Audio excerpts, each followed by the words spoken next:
Self-healing CI is an agentic workflow I wanted to build for a long time. By the end of this video, you'll have all the knowledge you need so you never have failed CI jobs again. Let's dive in and see how you do it. I'm going to simulate a CI job by merging the code to main.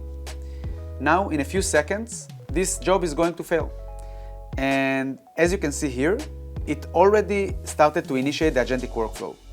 This workflow right now is suggesting a fix.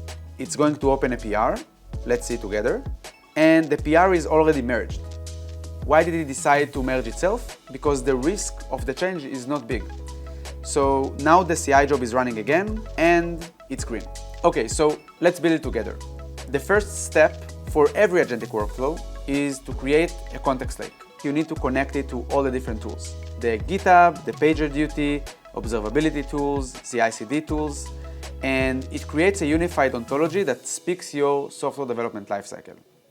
This is how you teach the agents how you work.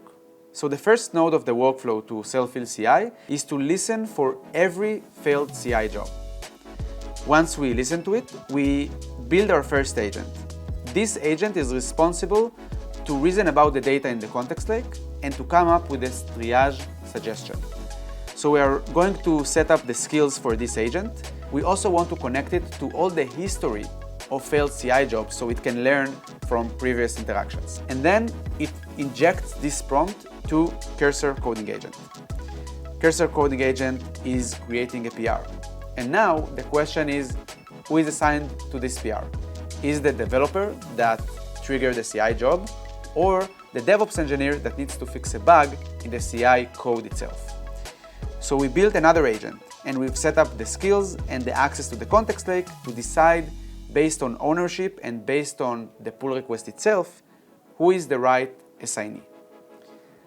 And sometimes you don't need an assignee because the change is so small that the agent can decide it's automatically merged and we rerun the job again and it's green. Everything you need to know to do it yourself is in the guide we made for you. So you never have to fight failed CI jobs again.